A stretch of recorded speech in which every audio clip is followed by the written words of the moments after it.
What's up guys, Chris Lato, retired F-16 pilot, now investigating unexplained aerial phenomena. This video is about a tweet from Ryan Graves. So Ryan Graves, one of the few combat aviators to actually speak out about unexplained aerial phenomena. His main motivation, I think, is for safety of flight. He's concerned about the safety of his fellow aviators. I think he's a huge hero, man. Ryan Graves has spoken out. He sent out this tweet on October 2nd. The provision will ensure that the task force will be able to fully draw on all classified reporting about UAPs as they continue to investigate this mysterious threat to U.S. airspace and our military forces.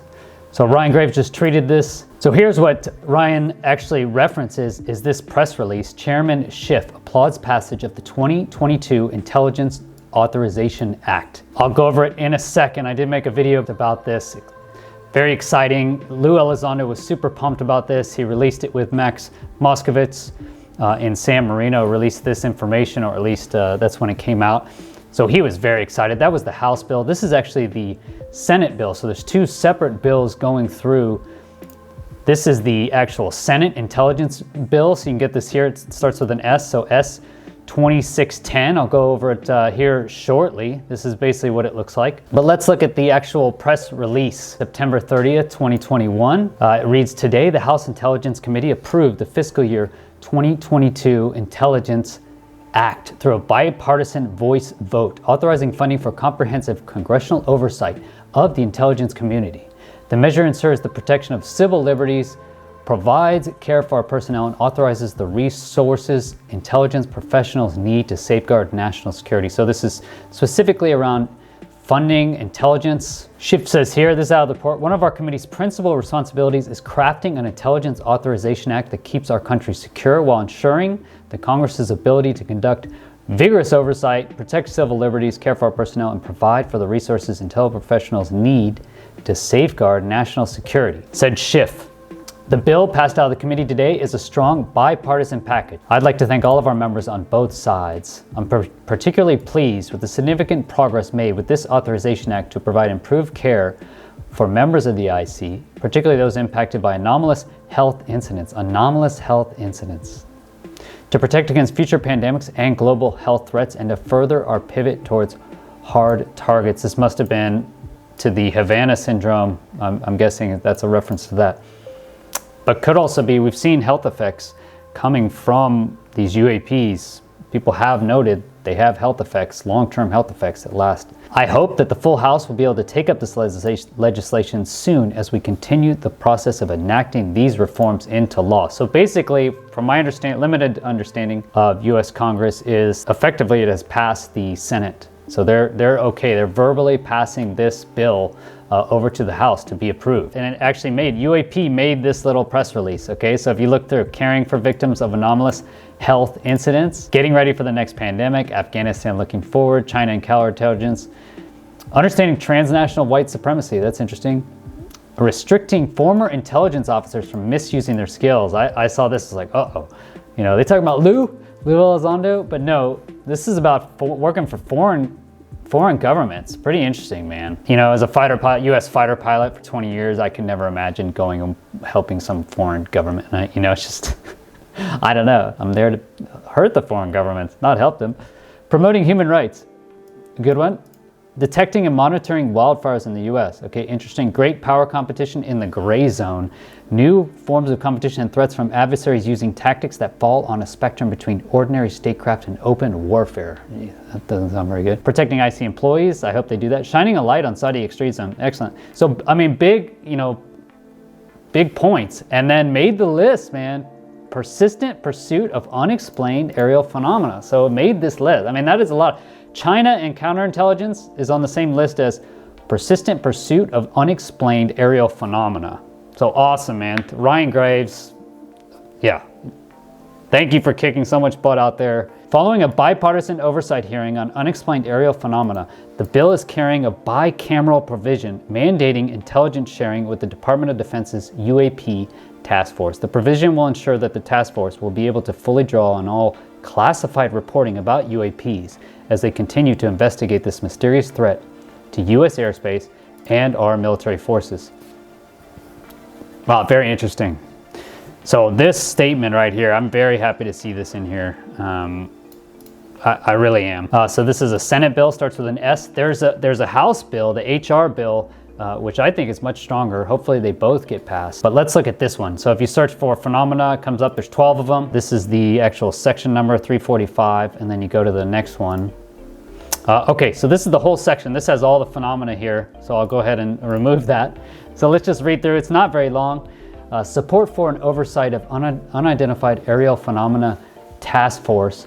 Definitions in this section. Appropriate committees of Congress. The term appropriate committees of Congress includes the Congressional Intelligence Committees, awesome, the Committee on Armed Services of the Senate, and the Committee on Armed Services of the House of Representatives. Okay.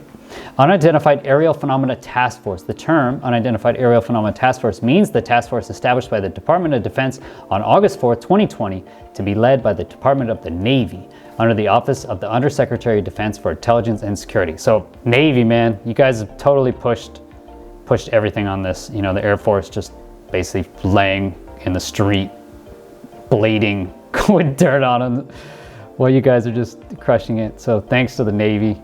Availability of data on unidentified aerial phenomena. The Director of National Intelligence and the Secretary of Defense shall each, in coordination with each other, require each element of the intelligence community and the Department of Defense with data relating to unidentified aerial phenomena to make such data available immediately to the Unidentified Aerial Phenomena Task Force and to the National Air and Space Intelligence Center. So this is NASIC. I've been inside that building. It's this giant building with no windows. Interesting that they would include that. But this is huge, right? If you're on this Unidentified Aerial Phenomena Task Force and you call anyone and they say, I'm sorry, sir, we can't get that information, I would just like send them this section of the code and be like, look, bitches, it doesn't matter what you say, okay? Because this is in the frickin' Intelligence Act, okay? So give us the data. I hope they're doing that. And I think this should be like a badge. You know, they should be walking around to these offices, to these, you know, contractors or officers or whoever, security personnel that are just saying, yeah, I'm sorry, sir, I don't want to go to jail. I'm not going to share that information. Be like, you're not going to jail, okay? Here's our badge. I would show this thing right here, man. Section 345. I don't know if that's how it works, right? But that's how I would use it. So, okay, quarterly reports to Congress. In general, not later than 90 days after the date of the enactment of this act, and not less frequently than quarterly thereafter, the Unidentified Aerial Phenomena Task Force or such other entity as the Deputy Secretary of Defense may designate to be responsible for matters relating to unidentified aerial phenomena shall submit to the appropriate committees of Congress quarterly reports on the findings of the task force or such other designated entity as the case may be. So interesting, quarterly reports to Congress, man. This is great. So Congress wants to know, like, what are you fools doing? What have you been doing the last 70 years? If there are people running around out there with this tech, how come we don't know about it? So this is awesome. Chris Mellon, excellent work. And this is it. Congress is saying, what is going on out there? Is there a cover up? And we need to track this stuff down. So again, if people aren't out there breaking hard drives and shredding stuff, you know, I recommend they don't. They should turn it in because this is good for all of humanity. Contents. Each report submitted under paragraph 1 shall include at a minimum the following. So you have to report this in the report. All reported unidentified aerial phenomena related events that occurred during the previous 90 days. Okay, of the events that occurred. All reported unidentified aerial phenomena related events that occurred during a time period other than the previous 90 days, but were not included in an earlier report. Okay, just in case you tried to not include anything else, now you have to. Form. Each report submitted under paragraph 1 shall be submitted in classified form. Damn it. Okay, so that's probably the worst thing we've seen on that. So I don't know. I would say this to Congress. Look, guys, awesome. You guys are kicking butt. This is everything we want to see. But you're doing the same thing, man. You're doing the same thing that they're doing to you. You're saying that, yeah, we want the information, but we don't want to have to share it to someone else, like the public, who we should be sharing this with because they put us in office, because that's the whole point of our republic.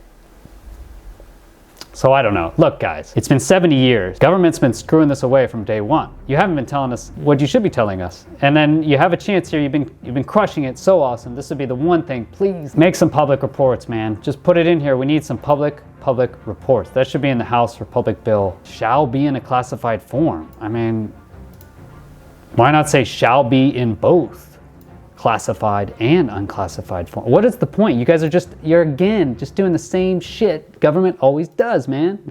Come on. Pretty good. A little bit better, please. That's it, guys. I was just excited about this. I'm interested in it. Thank you so much to Ryan Graves. Hopefully one day you will come on the show, but I really appreciate everything you're doing. Thanks to my patrons, as always. Love you guys. Thank you so much for supporting the channel mentally and financially. As always, just watching, being here with an open mind, best form of support. But if you did like this video, hit that like button. It helps the algorithm, helps share this information to a wider group of people. All right, guys, as always, thanks for watching. Have a great week. Peace.